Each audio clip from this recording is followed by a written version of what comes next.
Doctor ഇപ്പോൾ തനിക്കെതിരായ ആരോപണങ്ങൾ തള്ളി കാരണം കാണിക്കൽ നോട്ടീസിന് മറുപടി നൽകിയിട്ടുണ്ട്. അപ്പോൾ ശസ്ത്രക്രിയ മുടങ്ങിയതിൽ തനിക്ക് വീഴ്ചയില്ല, പക്ഷേ സർവീസ് ചട്ടലംഘനം നടത്തി, അതിൽ ക്ഷമാപണവും നടത്തിയിട്ടുണ്ട്. അപ്പോൾ DME നൽകിയ കാരണം കാണിക്കൽ നോട്ടീസ് ഉന്നയിച്ചിരുന്ന പ്രധാന ആരോപണം സർവീസ് ചട്ടലംഘനമായിരുന്നു. മറ്റൊന്ന് വകുപ്പിൽ പ്രോബ് ഉണ്ടായിരുന്നിട്ടും എന്തുകൊണ്ട് ശസ്ത്രക്രിയ മുടങ്ങി എന്ന ചോദ്യമായിരുന്നു. അപ്പോൾ അദ്ദേഹം ഒരു സിസ്റ്റത്തിനെതിരെ, അതായത് ഒരു പൊതുസമൂഹത്തിനെ ബാധിക്കുന്നൊരു പ്രശ്നത്തിനെതിരെയാണ് അദ്ദേഹം പ്രതികരിച്ചത്.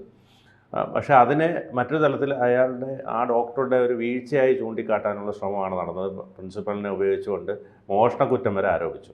അപ്പോൾ അദ്ദേഹം ഒരു നന്മയാണ് ചെയ്തത്. ഒരു പക്ഷേ അദ്ദേഹം ഒരു CPM അനുഭാവിയായ ഡോക്ടർ കൂടിയാണ്. വളരെ ലളിത ജീവിതം നയിക്കുന്ന ഒരു മനുഷ്യനാണ്. സാധാരണക്കാർക്ക് വേണ്ടി വലിയ ലക്ഷ്യങ്ങൾ വേണ്ടെന്ന് വെച്ച ഒരു നല്ല ഡോക്ടറാണ്. അദ്ദേഹം ചൂണ്ടിക്കാണിച്ച പ്രശ്നങ്ങൾക്ക് പരിഹാരം കാണുന്നതിനപ്പുറം ഈ സർക്കാരും ലോബിയും ആരോഗ്യവകുപ്പും എല്ലാം അദ്ദേഹത്തിൻ്റെ ഭാഗത്ത് വീഴ്ചയുണ്ട്, അല്ലെങ്കിൽ അദ്ദേഹം ചെയ്തത് തെറ്റാണ് എന്ന് കാണിക്കാനുള്ള ശ്രമമാണ് നടത്തുന്നത്. അതിനെ എങ്ങനെ നോക്കിക്കാണുന്നു? തീർച്ചയായിട്ടും ഒരു വല്ലാത്തൊരു ഗതികെട്ട സിസ്റ്റത്തിൻ്റെ ഏറ്റവും ദയനീയമായ പ്രതീകമാണ് ഡോക്ടർ ഹാരിസ് എന്ന് എനിക്ക് തോന്നിയിട്ടുണ്ട്. സിസ്റ്റം എത്ര ഗതികെട്ടതെന്ന് ആലോചിച്ച് നോക്കൂ. അദ്ദേഹത്തിൻ്റെ ആദ്യത്തെ പത്രസമ്മേളനത്തിലെ ആദ്യത്തെ വാക്യം, ഞാൻ പറയുന്ന ഒരു വാക്കും ഈ ഗവൺമെൻറ്റിനെതിരല്ല, ഞാൻ പറയുന്ന ഒരു വാക്കും CPM-നെതിരായിക്കൂടാ എന്ന് എനിക്ക് നിർബന്ധമുണ്ട്, ഞാൻ പറയുന്ന ഒരു വാക്കും ആദരണീയനായ, ആരാധ്യനായ എന്ന ഒരു മറ്റോ വാക്കാണ് അദ്ദേഹം പ്രയോഗിച്ചത്. ആരാധ്യനായ മുഖ്യമന്ത്രി പിണറായി വിജയനോ, എനിക്ക് ഏറ്റവും ബഹുമാനമുള്ള ആരോഗ്യമന്ത്രി വീണ ജോർജിനോ എതിരാവാനും പാടില്ല. അവരോടൊക്കെ എനിക്ക് ബഹുമാനമേ ഉള്ളൂ. മാത്രമല്ല അവർ പ്രതിനിധീകരിക്കുന്ന രാഷ്ട്രീയ പ്രസ്ഥാനത്തോട് എനിക്ക് സമ്പൂർണ്ണമായി എപ്പോഴും ഇഷ്ടവും അടുപ്പവുമാണുള്ളത് എന്ന് പറഞ്ഞുകൊണ്ടാണ് അദ്ദേഹം സിസ്റ്റത്തെയാണ്, എന്താണാവോ മാർസിയൻ കാഴ്ചപ്പാടിൽ ഈ MV ഗോവിന്ദൻ മാഷൊക്കെ പലപ്പോഴും പറഞ്ഞിട്ടുണ്ട്, പിണറായിയാണ് മുഖ്യമന്ത്രി എന്നതുകൊണ്ട് ഗവൺമെൻറ് കമ്മ്യൂണിസ്റ്റ് ഗവൺമെൻറ് അല്ല. അപ്പോൾ ഓർമ്മയില്ലേ അദ്ദേഹം പറഞ്ഞത്? അതൊരു മാർസിയൻ വ്യൂ ആണ്. പക്ഷേ അവിടെ ഗോവിന്ദൻ മാഷക്ക് പോലും സ്റ്റിക്ക് ഓൺ ചെയ്യാൻ പറ്റുന്നുണ്ടോ എന്ന് എനിക്കറിയില്ല. സിസ്റ്റം എന്ന് പറയുന്നത് അതാണ്. ഇതൊരു ജനാധിപത്യ ഒരു സംവിധാനമാണ്. ആ സംവിധാനത്തിൽ ഈ അതിൻ്റെ തലപ്പത്തിരിക്കാനും ഗവേൺ ചെയ്യാനും ഉള്ള ഒരു ബോഡി മാത്രമേ മാറുന്നുള്ളൂ മന്ത്രിസഭ വരുമ്പോൾ. അതിൻ്റെ അടിസ്ഥാന സ്വഭാവം ഇങ്ങനെയൊക്കെയാണ്. അതിനാണ് ഇപ്പോൾ നമ്മൾ ബ്യൂറോക്രസി ഒരു ഭാഗമാണ്. അതിൻ്റെ ഭാഗമാണ്. മെല്ലെപ്പോക്ക് അതിൻ്റെ ഭാഗമാണ്. ഈ പലപ്പോഴും പലതരത്തിലുള്ള കോൺട്രാക്ടർമാരുടെ താല്പര്യങ്ങൾ അതിൻ്റെ ഭാഗമാണ്. പർച്ചേസിങ് അതിൻ്റെ ഭാഗമാണ്. കമ്മീഷൻ അതിൻ്റെ ഭാഗമാണ്. എത്രയോ കാലമായിട്ട് ഈ സിസ്റ്റത്തെ ബാധിച്ചു കഴിഞ്ഞ പുഴുക്കുത്തുകളെ കുറിച്ചാണ് അദ്ദേഹം പറയുന്നത്. പറയുന്ന ആളെക്കുറിച്ച് ആലോചിച്ച് നോക്കൂ. അദ്ദേഹത്തിന് സർക്കാർ സഹായം ഇല്ലാതെ തന്നെ ജീവിക്കാൻ കഴിയുന്ന ഒരു പ്രൊഫഷനാണ്, ഡോക്ടറാണ്. ഇന്ന് വരെ പ്രൈവറ്റ് പ്രാക്ടീസ് നടത്തിയോ കൈക്കൂലി വാങ്ങിയോ നയാ പൈസയുടെ അപവാദം കേട്ട ഒരാളല്ല. മാത്രമല്ല പാവപ്പെട്ടവനെ സഹായിക്കാൻ വേണ്ടി മാത്രം ഉള്ള ഹോസ്പിറ്റലുകൾ തിരഞ്ഞെടുത്തതാണ്. വേണമെങ്കിൽ അദ്ദേഹത്തിൻ്റെ ഡിപ്പാർട്ട്മെൻറ്റ് ഈ യൂറോളജി വകുപ്പായതുകൊണ്ട് തന്നെ ഇന്ന് ഏറ്റവും വലിയ ഈ ചാകരയാണ് ഹോസ്പിറ്റലുകൾക്ക്. മലബാറിലൊക്കെ ഏറ്റവും കൂടുതൽ പൊങ്ങി വരുന്ന ഹോസ്പിറ്റലുകൾ യൂറോളജിക്ക് വേണ്ടി സ്പെഷ്യലൈസ്ഡ് ഹോസ്പിറ്റലുകളാണ്. യൂറോളജി ഡോക്ടർമാർക്കാണ് ഏറ്റവും വലിയ തിരക്ക്. കാരണം വൃക്ക രോഗങ്ങൾ, നമ്മുടെ ജീവിതശൈലി രോഗങ്ങളൊക്കെ വളരെ കൂടി വരികയാണ്.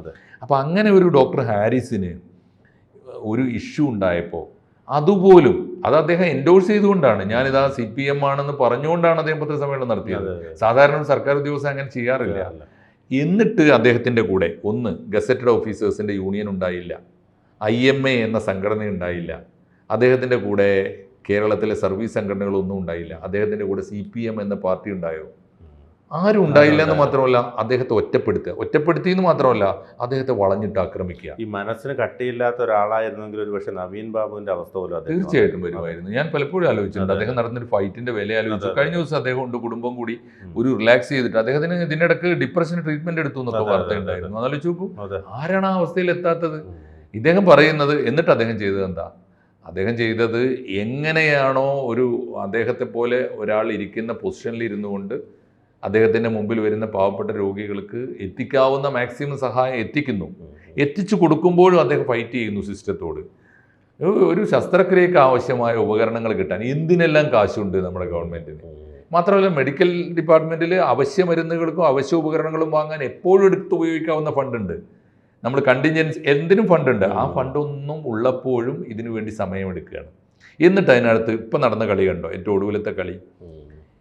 ഈ സമയത്ത് ഹാരിസിനെ പോലെ സൽപ്പേരുള്ള ഒരു ഡോക്ടറെ ഭരണകൂടത്തിൻ്റെ കണ്ണിൽ ടാർണിഷ് ചെയ്തിട്ട്, ഭരണകൂടത്തിൻ്റെ കണ്ണിൽ ഒരു പ്രതിയാക്കി മാറ്റിയിട്ട് അയാളെ ഒറ്റപ്പെടുത്തിയിട്ട് ഈ ഭരണകൂടത്തെ രക്ഷിക്കാനും ഭരണകൂടത്തെ രക്ഷിക്കുക എന്ന് പറഞ്ഞാൽ ആരെയാണ്? സിസ്റ്റത്തെ രക്ഷിക്കുക.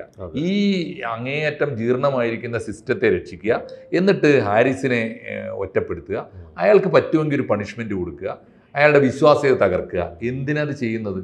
ഈ ആളുകൾക്ക് നിസ്സാര താല്പര്യങ്ങളുണ്ട്.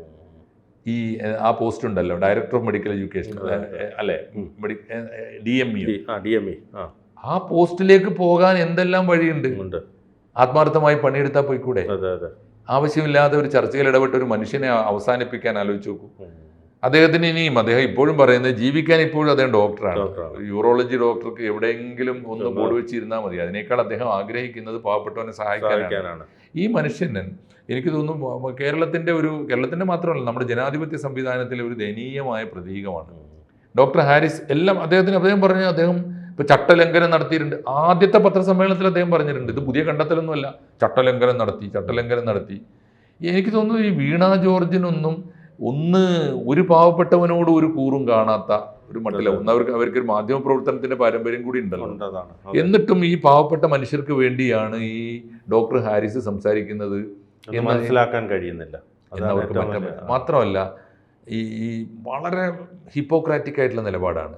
മാധ്യമങ്ങളുടെ മുമ്പിൽ പലതും പാതി പറഞ്ഞ് പലതും ചിരിച്ചു തള്ളി വളരെ നിഗൂഢമായ ഒരു ചിരിയിൽ എന്തൊക്കെയോ അജണ്ട ഒളിപ്പിച്ചിട്ടാണ്. ശ്രദ്ധിച്ചില്ലേ പത്രസമ്മേളനം? അപ്പോൾ അവർക്ക് എന്തോ ഇവരെ ഫിനിഷ് ചെയ്യണമെന്ന് ആഗ്രഹമുണ്ട്. കാരണം ഇദ്ദേഹം ഉണ്ടാക്കിയ ഡാമേജ് ചെറുതല്ല. സിസ്റ്റത്തെ എതിർക്കുക, സിസ്റ്റത്തെയാണ് വിമർശിക്കുന്നതെങ്കിലും ആ സിസ്റ്റത്തെ കറക്റ്റ് ചെയ്യേണ്ട മെഷറാണുള്ള ഈ പാർട്ടി, അതാണുള്ള ഈ മന്ത്രിയും മുഖ്യമന്ത്രിയും ഒക്കെ. അപ്പോൾ ഈ സിസ്റ്റത്തെ കറക്റ്റ് ചെയ്യുന്നതിൽ നിങ്ങൾ ദയനീയ പരാജയമാണ്. ഇന്നിപ്പോൾ ആലോചിച്ച് നോക്കൂ, ഡോക്ടർ ഹാരിസിൻ്റെ സംഭവം കൂടി പുറത്തു വന്നതിന് ശേഷം കേരളം കണ്ട ഏറ്റവും മോശം ആരോഗ്യമന്ത്രി ആരാണെന്ന കാര്യത്തിൽ ആർക്കെങ്കിലും തർക്കമുണ്ടല്ല. അതുകൊണ്ടാണ്. അപ്പോൾ അത് ഇവരെ ഭയങ്കരമായി ബാധിച്ചിട്ടുണ്ട്. ഇവരെന്തൊക്കെ നിന്ന് ചിരി ഒളിപ്പിച്ചും പല്ലൊളിച്ച് കാണിച്ചും ഒക്കെ മലയാളത്തെയും കേരളത്തെയും അപമാനിച്ചാലും ജനങ്ങൾക്ക് കൃത്യമായിട്ട് അറിയാം, നല്ല ബോധ്യം വന്നിട്ടുണ്ട്. അതുകൊണ്ട് എനിക്ക് തോന്നുന്നു ചരിത്രത്തിൽ ഡോക്ടർ ഹാരിസ്, ഇപ്പോൾ ബിനു പറഞ്ഞ പോലെ ഡോക്ടർ ഹാരിസ് ഇപ്പോൾ നടത്തിക്കൊണ്ടിരിക്കുന്ന ഈ ക്രൈസിസിനെ മാനസികമായി മറികടക്കാൻ അദ്ദേഹത്തിന് സാധിച്ചാൽ ഡോക്ടർ ഹാരിസ് ചരിത്രത്തിൻ്റെ ഭാഗമായിട്ടുണ്ടാകും. വീണ ജോർജിനെ പോലെ ഒരു മന്ത്രിയെ അധികാരത്തിൽ നിന്ന് പുറത്തിറങ്ങിയതിൻ്റെ പിറ്റേനാൾ മുതൽ ചരിത്രത്തിൻ്റെ ചവറ്റുകൊട്ടയിലേക്ക് കേരളം വലിച്ചെറിയും. അതാണ് കൃത്യമായി സംഭവിക്കാൻ പോകുന്നത്. ഇപ്പോൾ അദ്ദേഹം പറഞ്ഞതാണ്, ചട്ടലംഘനം ആർക്കും അറിഞ്ഞുകൂടാത്തത് ബിനു? കേരളത്തിലെ ഏത് സർക്കാർ ഉദ്യോഗസ്ഥനും അറിഞ്ഞുകൂടെ? താൻ പ്രവർത്തിക്കുന്ന ഡിപ്പാർട്ട്മെന്റിനെയാണ് ഈ സിസ്റ്റം എന്ന് വിളിക്കുന്നത്. താൻ ജോലി ചെയ്യുന്ന ആരോഗ്യ വകുപ്പിനെ, ആ ആരോഗ്യ വകുപ്പിന്റെ സകലമാന സംവിധാനങ്ങളെയും ചേർത്താണല്ലോ അദ്ദേഹം സിസ്റ്റം എന്ന് വിളിക്കുന്നത്. ആ സിസ്റ്റം ശരിയല്ല, അത് കറക്റ്റ് ചെയ്യണമെന്ന് അദ്ദേഹം വാദിക്കുമ്പോൾ പത്രസമ്മേളനം നടത്തി പരസ്യമായി പ്രസ്താവന നടത്തി, ഒരു പൊതുയോഗത്തിൽ പ്രസംഗിക്കുകയോ പത്രസമ്മേളനം നടത്തുകയോ ഒരു പത്രക്കുറിപ്പ് ഇറക്കുകയോ ഒന്നും വേണ്ട. ആരും അറിയാതെ IMAയുടെ ജേർണലിൽ ഒരു ലേഖനം എഴുതിയാൽ മതി, സസ്പെൻഷൻ കിട്ടുമെന്ന് അദ്ദേഹത്തിന് അറിയാം. അറിഞ്ഞുകൊണ്ട് തന്നെ ഇറങ്ങിയതാണ്. ആത്മഹത്യാപരം എന്ന് വേണമെങ്കിൽ പറയാം. പക്ഷേ ആത്മഹത്യയിലേക്ക് അദ്ദേഹത്തെ നിർബന്ധിക്കാത്ത മട്ടിൽ ഈ സിസ്റ്റം, ഈ പ്രതിസന്ധിയെ മറികടക്കാൻ അദ്ദേഹത്തിന് ആയുസ് കൊടുക്കുമെങ്കിൽ ഡോക്ടർ ഹാരിസിനെ ഇനിയും മലയാളത്തിന് ആവശ്യമുണ്ടാവും. വീണ ജോർജുമാരെയാണ് ആവശ്യമില്ലാത്തത്.